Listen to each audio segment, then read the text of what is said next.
And that's after they've dumped how many trillions into this? And who owns all of these mortgages? You and I and everybody listening.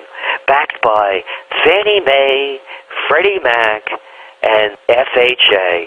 So the whole thing is a scam from top to bottom. I love it, Chris. You cannot make this stuff up. Look at the news in the last few days. We hear that Freddie Mac says it needs $1.8 billion from taxpayers. So please make your checks payable to DC Giant Fraud Fund and Big Banks, Inc., because they want your money. Those GSEs, they were not quite a successful collaboration with the government. We look at the stock prices of Fannie Mae and Freddie Mac. I know they've been delisted now, but that swan dive from $60, $70, $80 a share down to 60 or 70 cents was something. And I think it just goes to show that we need more of a laissez-faire policy as far as having the government and business together. It just doesn't jibe. Well, it's called fascism, the merger of state and corporate powers. And what we need is the end of the criminal games. I mean, that's why the stock went to where it was and what it was. It's a criminal game. You've heard me say this over and over again, and I know I go on the blogs and people are tired of hearing me say it. Oh, there goes Celente again. The criminals are in charge of Wall Street, but you're not allowed to call them the white shoe boys, crooks, and criminals. They're high financiers.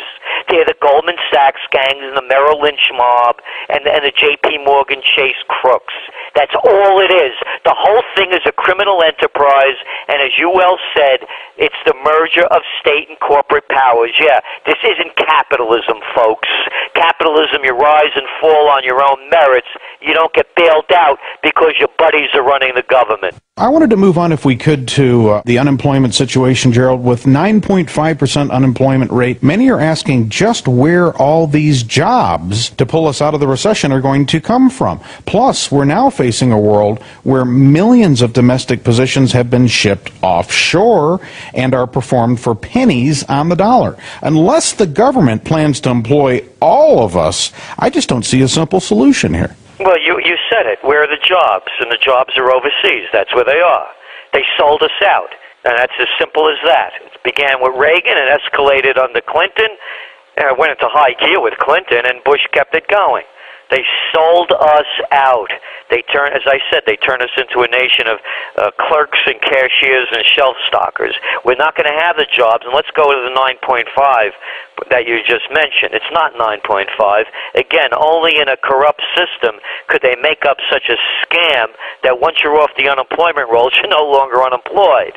Because when you start really adding up the numbers, you're looking at about 22% when you add in the people that are underemployed, looking for jobs, can't find any, working part-time and wish they had full-time.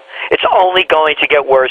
There is no recovery. And after this, Chris, mark my words, they're going to take us to war, one way or another. Although stocks posted a spectacular rebound rally, many think that the quantitative easing is now behind us. Plus, equities are hardly cheap when we measure them from these high PE levels. Even if the economy remains more robust than we expect, from a fundamental perspective, it seems to be difficult to make a solid case to own stocks here. I think anybody that buys stocks and loses deserves what they get. I've made this very clear. Matter of fact, it's in our Summer Trends journal, the whole thing about gambling. That's all it is. You're gambling, and you're gambling on somebody else. I'll tell you what I do, and I've said this, it's public knowledge. I have most of my assets. I have to, unfortunately, I have to put money in IRAs, so I only could buy ETFs with gold. And so I have gold ETFs, and the rest of my money is in dollars, Swiss francs, and Canadian dollars. All I want in that game is to end up even. Wealth preservation. One goes up, the other goes down. I'm not interested in gambling my money for 3.5% tax-free. So the other issue is about gold. And I believe, and I've said that, that I'd rather not have the ETFs. I'd rather buy for possession. And I do. So people that buy stocks, and the point that I'm making, Chris, is that with the extra money that we have, We invest in ourselves. And that's what everyone should be doing with that money. They should be investing in themselves, their families, and, yes, their friends that they believe in. I listened to a survivalist once talk about dental care. Many of us let that slide because, goodness, we've lost a job, we're facing foreclosure, times are tough, and we let our dental care slide. Oh, exactly. It's what I said about, earlier on. Being in shape physically, emotionally, and spiritually. Listen, I've had my ups and downs in life. I remember one time when, I had to get an implant, and the whole thing was going to cost a couple of $1,000, and I didn't know if I could pay for it. So here's another trend that's happening. It's called medical tourism. People are going offshore to get medical help, and they're going to countries like India and Thailand and Costa Rica and Mexico. They're going to other places for affordable health care. Look, we all know the same story. When your health is on the line, you'll do anything to stay healthy. And yes, dental will be look, one of the biggest fields to continue to stay in is health care. We're an aging population, very unhealthy, and as I keep saying over and over again, the best way for me is alternative or complementary healing. When it's a crisis situation, go for the Western medicine. You need those antibiotics. You get in a serious whatever it might be. Go the Western route. But for long-term healing, there's only one way to do it, in my book, and that's complementary medicine. And as we wrap up here, Gerald, you may have heard of the new legislation to require 1099 for every bullion transaction over $600. This is Section 9006 of the health care bill. It's being kind of slipped in there under the table. Some folks are saying this is even worse than the FDR gold confiscation plan. The Massive Healthcare Reform Act has this provision here, and it regards the sale of almost everything, but particularly bullion. Many dealers are very upset. A lot of individuals have contacted me. People have called in. Now, we've got about a year. I believe it goes into effect in January 2012. Have you heard of this, and do you have any thoughts on it? I've heard of it, absolutely. And I do have thoughts on it. This is the first stage, as we see it, that's going to lead to their attempts to confiscate gold. So they have records of everybody. And it's also another way to shake down everybody.